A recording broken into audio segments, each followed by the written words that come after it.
long time ago, in a year called 2014, I watched movies. I didn't rank them. These days it is mostly a soulless exercise of categorization and precise filing, which is probably why my original Best Films of 2014 video looked like this. Yeah, great video, Sam. Look at him. God, look at him. Just finished college, decent hair. He's got your whole fucking life ahead of you. Bitch. Bitch! But if there is only one thing I'm better at, and let's face it, it is just one, I am much better at compiling lists about films. It's been half a decade. I like to think my taste has come a long way. And with many of these films reaching their 5th birthday, get ready to feel positively ancient as we all ponder, where did the time go?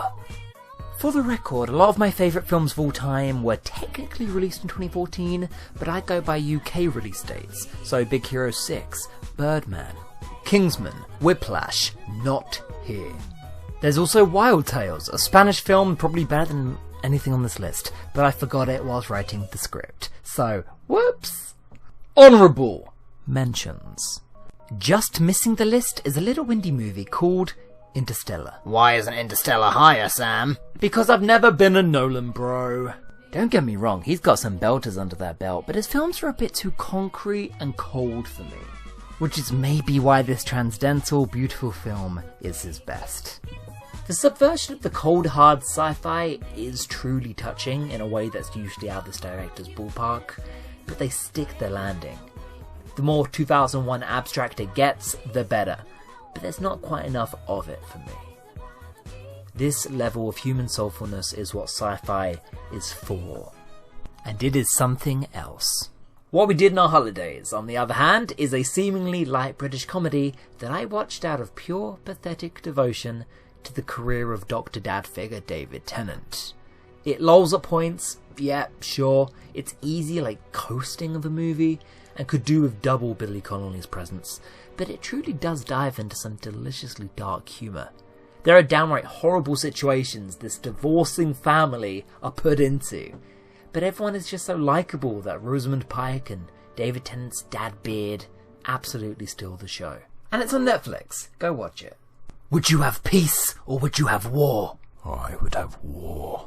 Sure, Battle of the Five Armies is objectively the weakest of the Hobbit trilogy, by a long shot. Its fixation on comic relief, bland action, unearned love stories and franchise linking are cringeworthy. But this trilogy meant so much to me. 3 strong power play blockbusters in my most formative years. Knowing there would be another installment next year of the Bilbo Thorin story was enough to keep me going. I was hooked. And this story largely is about that relationship. Thorin Oakenshield might be one of my favourite characters ever put to screen. There's so much to love in this stretched joke of an adaptation. That amid the orcs and the elves and the dungeon worms, it's just its own thing. At the end of the day, the film gave me the madness of King Thorin and some truly cinematic, mesmerising memories. It's like I finally got Lord of the Rings, and for that, I love them.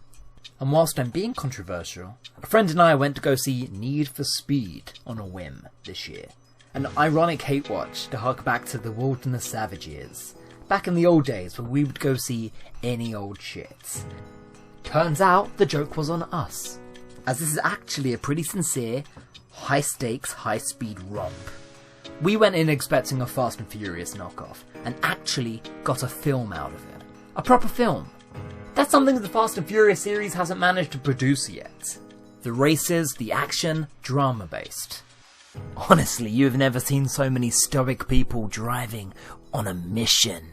If action isn't motivated by the drama or the plot or the characters, then what are you doing with my time?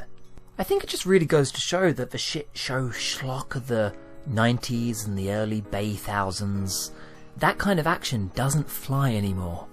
You get your odd one now and again, but action for the most part is a salvage genre. In just a decade, our idea of what is cool has changed drastically. It was after this I found out, hey, I might not be a car guy, but I sure like car movies. Beat by beat, this film should belong to the same family, But it just doesn't. Fucking hell, it even ends with a Linkin Park song, Transformers style. But no, even that's cool and earned. I'd say it shares a lot more blood with, say, Baby Driver than Fast and Furious 12. This film is slick, cool, fun. Killing a priest on a Sunday, Father? Oh, that'll be a good one. Ready to watch Brendan Gleeson mope around an Irish coast town for 1 hour 40 minutes? Yeah, you know you are, bitch. Now, the listing says comedy, but damn, if I could be pressed to find one mildly funny event in this black as sin premise.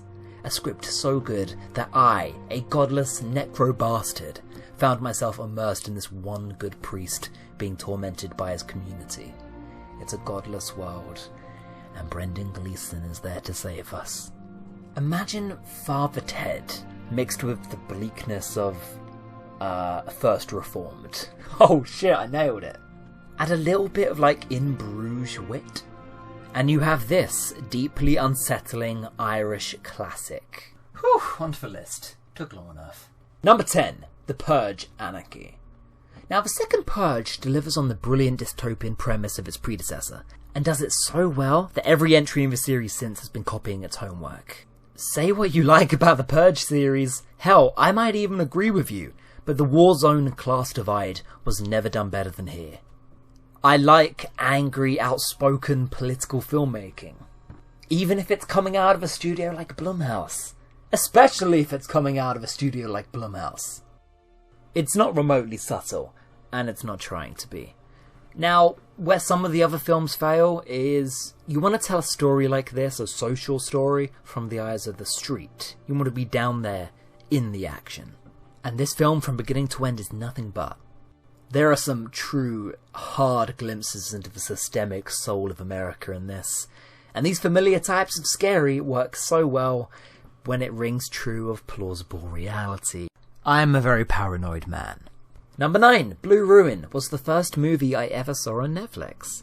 Well, this and Agent Cody Banks 2 Destination London. But one of those stuck with me a fraction more. An unblinking, horribly realistic painting of revenge. BLUERUIN follows the homeless Dwight, watching the man who killed his parents go free. You're made to feel every murder in this for what it is. You feel them. Think for me right now about the physical act of putting a knife into somebody's body. How wrong that would feel. Like a force field, like a forbidden act. This film triggers that exact sensation. There's no glamour, there's no badassery, just a light being shone on the ugly truth of the revenge narrative. John Wick, go home! Give me a human horror that knows how to breathe any day. Number 8. Although it's dropped a couple places since 2014, the Lego Movie still feels like an anomaly. Here is a corporate advert of a movie handled by the two most innovative and cutting-edge directors I think are operating right now. It's ultra-kinetic with beautiful details, cut like a toy commercial, funny every second, double-layered in every scene, and the perfect, and only, good example of IP toy box storytelling. By literally making the world a giant toy box. Genius. It's the animated comedy film. Smart, playful, corporate conscious, and yet fully showable in any film class as the only film of its kind. Until this year, anyway. The fact they managed to pull off such a paradoxical, even hypothetical brand movie, while still staying true to the mission statement of said brand, is proof that these two can do anything. If you can, try and listen to the DVD commentary. It's every bit as funny, if not funnier, than the actual film itself. Very few people direct films with as vibrant cinematography as Lord and Miller. Number 7. The World Let Down Edge of Tomorrow. Live, Die, Repeat, All You Need Is Kill, or whatever it wants to call itself now, is one of the year's few perfect action blockbusters. Oh, near perfect. It's got a weak third act. But my god, the rest is so good. There was a perfectly good franchise for you just laying here. And yet this perfectly paced, never repetitive spectacle of a sci-fi war film flopped. And it flopped hard. and I'm not sure I'll ever find it in my heart to forgive culture for it. Rewatching it today on its 5th anniversary, I'm blown away by how good this film looks. Beauty, grace, and grit, all at once in these massive set pieces. For the first time, I didn't even mind that Tom Cruise was in a film. The source material was originally a 14-year-old boy who looked like this. But Cruise is actually really good at playing weaselly and cowardly. I want him to do it more. Groundhog Day during an alien invasion is probably just as good a pitch as you can get. But at least Bill Murray got days off. This is also Emily Blunt's greatest role ever, and the Full Metal Bitch in my books is one of the iconic heroines of sci-fi. Go and watch it if you can find it. It's not rare or anything, it just keeps retitling itself. How to Train Your Dragon 2 was by far the biggest surprise of 2014. I try not to let the viewing conditions interfere with my memory of enjoying a film, but I saw this in a Vegas desert drive-thru, so that might just help. But I've watched it back since. It's the only one I have in my home. It's the only good one in the trilogy. But I have no qualms calling this the Empire Strikes Back of animation. An old hiccup, a discovery-based world I want to see explored, a mature and beautiful reunion of family designed for no kid, and the mother of all action finales. In 2019, it puzzled me how the third film failed to step up from the second. It's smaller, tamer, and has much less drama in it. But I get it. How could it have possibly compared? I would give anything to see this visual, high-scale story again in the cinema, preferably on the biggest screen possible. And even then, that ballsy, tragic ending would fuck me up emotionally, no less than it did back then. Don't be mean to him! Number 5, shift gears for The Wind Rises. The Wind Rises deserved the Best Animated Feature Oscar more than any other snub in history. Now, in 2014 it lost to Frozen, which coincidentally was the year I realised the Academy Awards don't actually mean anything. This was Hayao Miyazaki's bow out from Studio Ghibli. Celebrated the world over for his environmental magical realism for children and adults alike. His swan song is a wartime, fictionalised biopic of Hiro Horikoshi, an aircraft designer in World War II. Poverty, natural disasters, and Nazis ahead. What inspired the creator of My Neighbor Totoro to close on such unyielding and morally dubious subject matter as this? Put simply, because it's the combination of the man's obsessions and his lifetime of work. The magical yet deadly power of aviation. Please watch this alongside Castle in the Sky, or better yet, Grave of the Fireflies, to see how Miyazaki sees. A true traditionalist, an actual auteur, pitting the beauty of childhood nostalgia against the way humans destroy and misuse that magic. One of my favourite film memories of all time is watching this with my grandparents and seeing their preconceptions of what animation should be vanish. This one took a while to grow on me. It matured over time, or maybe I matured over time. But it's a lovely film and one of the best in the Ghibli catalogue. I will never forgive you. Meanwhile, across the sea, we have the wartime efforts of one Alan Turing. A historical figure whose life shows the very greatest and very worst of our nation, the most thankless and horrible of fates, to one of our greatest war heroes. This is frankly the best World War II film, the best biopic I think I've ever seen. Technically marvellous. A script that is airtight and a phenomenal cast, especially with Cumberbatch playing against the typecast restraints of his usual smartest man in the room gig, delivering a Turing who needs to become empathetic and make sacrifice to grow. I can't critique it, it's masterful.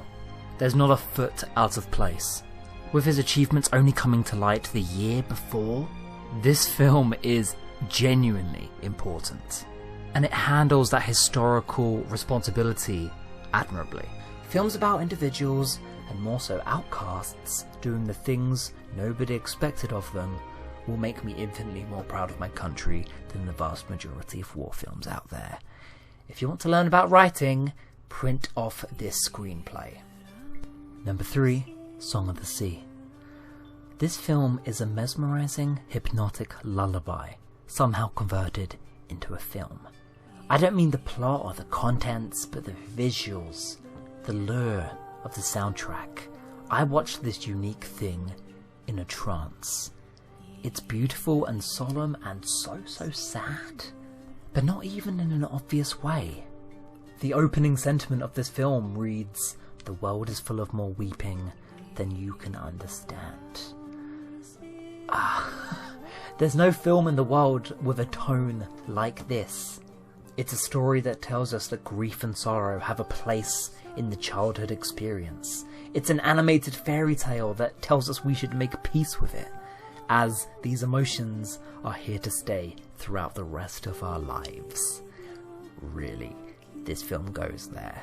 This also marks Brendan Gleeson's 3rd appearance on this list.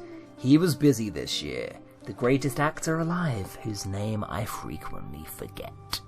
His dulcet Dublin tones alone make this the greatest animated feature of 2014. And this was a year with a lot of competition. Number 2, Listen. 2012 showed Marvel pulling off the crossover.